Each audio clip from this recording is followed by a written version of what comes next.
संतांची शिकवण, गुरुचं मार्गदर्शन आणि विठ्ठल रुक्मिणीची भक्ती या सगळ्यांचा सुंदर संगम तुम्हाला रोज माझ्या आवाजातून ऐकायला मिळणार आहे. नमस्कार मित्रांनो, मी डॉक्टर ऐश्वर्या. माझा जन्म नामदेव शिंपी समाजात झालेला आहे आणि त्याचा मला खूप अभिमान आहे. ज्या पवित्र भूमीवर संत नामदेव महाराजांसारखे महान संत होऊन गेले त्या भक्ती परंपरेशी माझं नातं आहे. हे माझं खूप मोठं भाग्य आहे. मी एक वारकरी आहे. विठ्ठल रुक्मिणी हे आमचे आराध्य दैवत आहेत.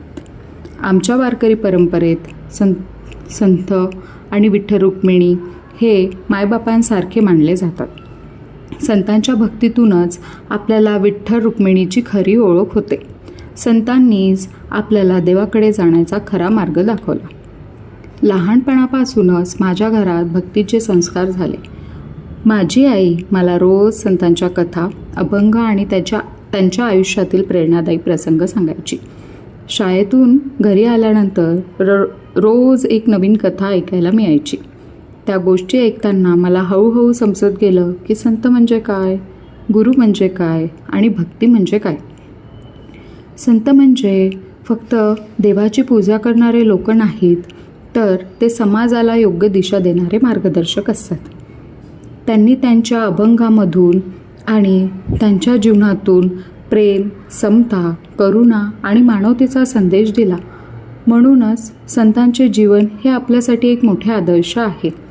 आपल्या जीवनात गुरूंचे स्थानही खूप मोठे असते. गुरु आपल्याला अज्ञानातून ज्ञानाकडे घेऊन जातात. योग्य आणि अयोग्य यातील फरक समजावून सांगतात. आयुष्यात कधी अडचणी आल्या, मन अस्थिर झालं तर गुरु आणि संतांचे विचार आपल्याला पुन्हा योग्य मार्गावर चालायला शिकवतात. आपल्या महाराष्ट्रात आणि आपल्या भारतभूमीत अनेक महान संत होऊन गेले. संत ज्ञानेश्वर महाराज, संत नामदेव महाराज, संत तुकाराम महाराज आणि अनेक संतांनी भक्ती, प्रेम, समता, मानवतेचा संदेश संपूर्ण देशभर पोचवला. म्हणूनच मला आपल्या या संत परंपरेचा आणि आपल्या पवित्र भारतभूमीचा खूप अभिमान वाटतो. जशी मला ही सगळी शिकवण, कथा आणि गोष्टी ऐकून मिळत गेली, तसं मला नेहमी वाटत राहिलं की परंपरा आणि ज्ञानाची संपत्ती आपण पुढच्या पिढीपर्यंत पोहोचवली पाहिजे.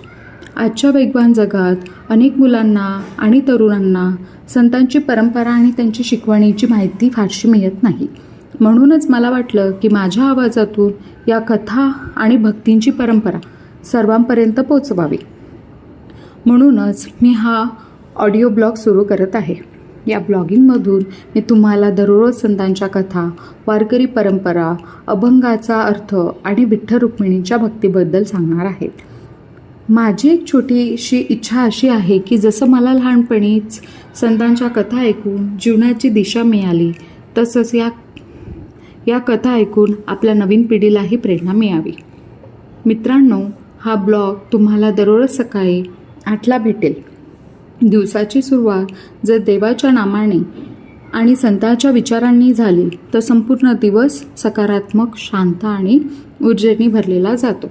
म्हणूनच दररोज सकाळी तुमच्या दिवसाची सुरुवात करूया विठ्ठलाच्या नामाने आणि संतांच्या प्रेरणादायी कथांनी.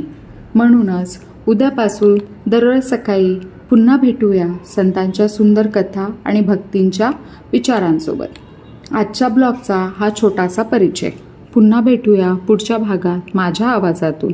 तोपर्यंत जय हरी विठ्ठल मित्रांनो.